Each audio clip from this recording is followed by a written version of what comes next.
Шариғатымызда бүлікке апара тұрған шеру бұл харам. Алауыздық бұл өте үлкен елдің ынтымағы менен бірлігіне сыза түсіре тұрған нәрсе. Терроризмнің негізін экстремизм қаласа, ал экстремистік көзқарасқа негіз қалдыратын осы таблиғи жамағаттың уағызшылары. Деструкцияның бір сипаты ол ең бірінші отбасы құндылықтары жоғала бастайды. Ол отбасына ойран қылады. Дініміз ол нәрсені үйретпеген.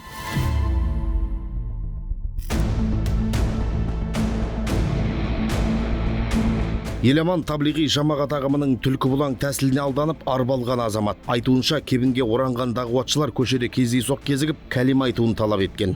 Ол кезде Еламан небары 18 жаста болған. Аңқылдаған аңғал жігіт имандылық деген осы шығар деген оймен орта ғасырды көксейтін таблиғшыларға сенеді. Соңынан ереді, ауыл аймақта аралап кетеді.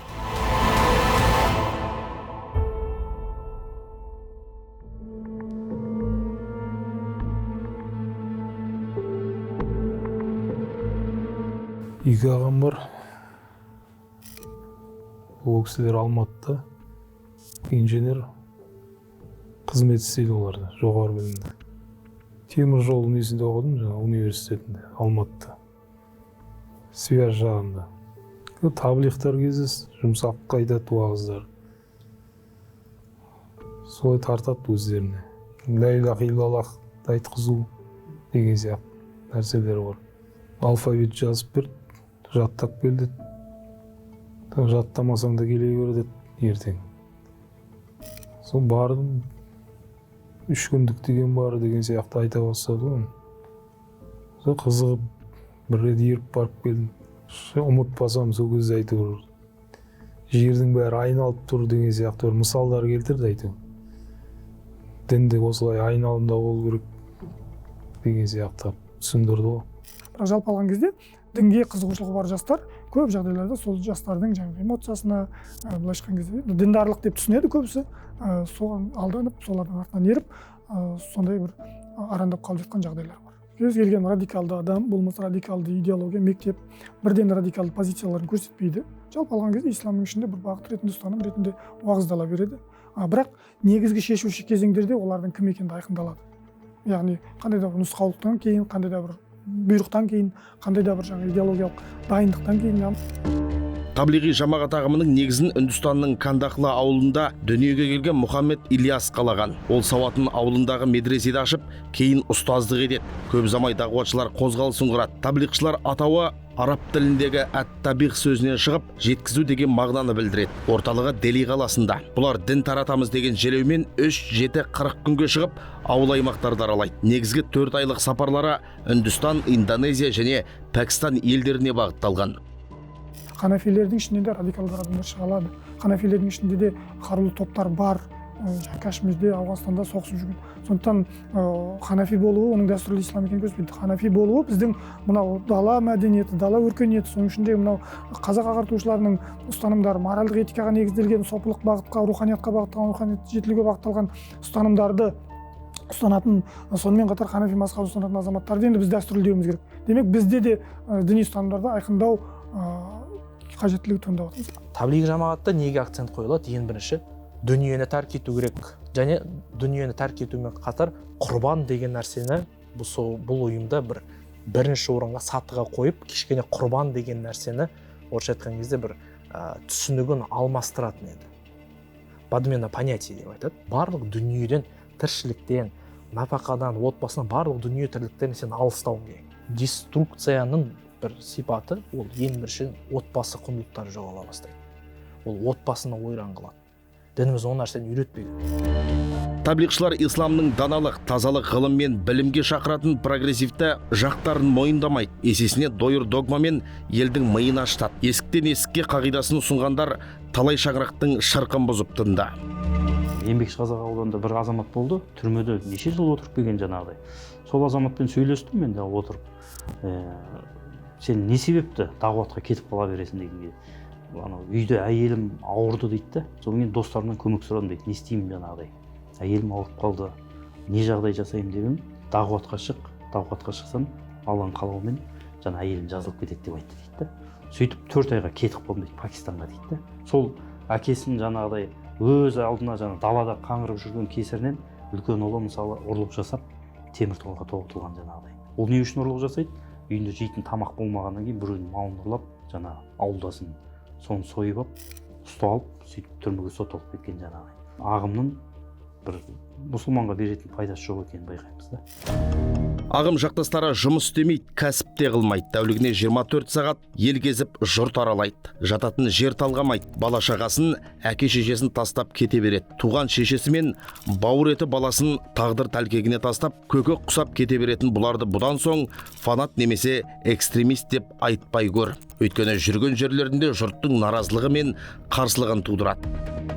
Светофорын өтіп баратқанда, қызыл жанып тұрған кезде өтпей тұрып қалдым, сол кезде айтты, светофордан қорықпа, Алладан қорық деген сияқты. Сосын жаңа біреу айтты, 50 000 теңге түсті аспаннан, Алланың қазынасынан тікелей түсті деп. Еламан дағуатшылардан іліміз деді, таппады. Ұстаз сымақтары Құранды да жаттатпады. Тек Фазаил Амали әдебиетін оқыпты. Дәл осы кітапты діни сараптама экстремистік деген қорытынды жасап, ел аумағында пайдалануға тыйым салдында. Қазақстанда таблиғ жамаатына тыйым салудан мақсат не? Өйткені өші елде тұрып, нені алады? Сырттан фатуа алғысы келеді. Инкар ол яқин деген олардан топ шықты. Инкар яқин деген бұл қазақтың бір сөзімен айтқанда алма піс, аузыма түс деген сияқты. Ешқандай себепті алмайды. Аллаға тәуекел қылам дейді. Жерді жыртпайды, дәнді сеппейді. Күздің күні бидайды не қылады? Талап етеді. Бұл радикалды жамаат деген бір ғана Қазақстан емес, әлемде бұл қауіп төндіріп тұрған нәрсе. Дінді толығыменен түсінбегендіктен. Құран-ы Кәрімде дінімізде бірінші Құран, сүннат, ижма, қияс, истихсан, ұрф дейді. Бұл көңіл бөлмейді. Содан кейін күмәндана бастадым. Одан кейін жаңа салафиттерге кездесіп, Сайт Бурацкий солар тыңдап, сол жолға кеттім ғой бірден. Тек Құран мен суннамен ғана жүру керек деді ғой, болды, сол да жеткілікті ғой.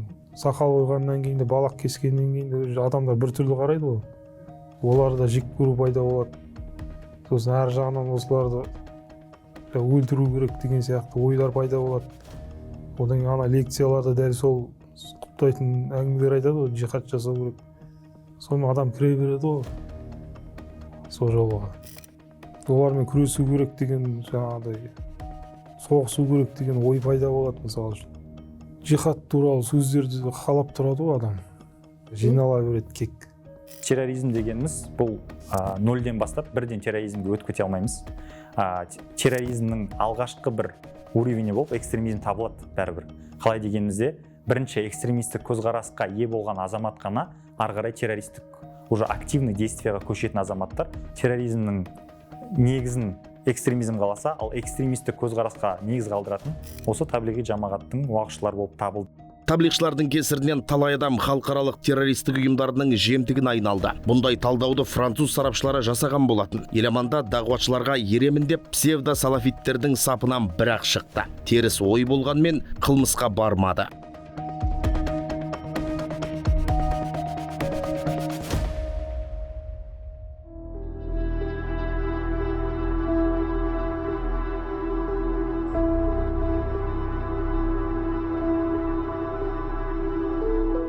Өзім абыройым түсіріп алдым мысалы үшін қоғам алдында. Сенімсіздік пайда болады одан кейін. Ешкім мысалы жұмысқа тартқысы келмейді. Ешкім жолағысы келмейді. Сол историяны білгеннен кейін. Интернетке сенбеймін қазір. Ол мысалы ханафи мазхабым деп тұрып тартып кетуі де мүмкін. Мысалы жығып беруі де мүмкін ғой ана жаққа. Қазір мысалы тарихын оқытқан дұрыс қой жас балаларға бірінші. Түп тамырын бекітіп, содан кейін барып дінді үйренсе, өзінің тереңде жатқан тарихы бар екен, үлгі тұтатын ата-бабалары бар екен біледі ғой ары қарай.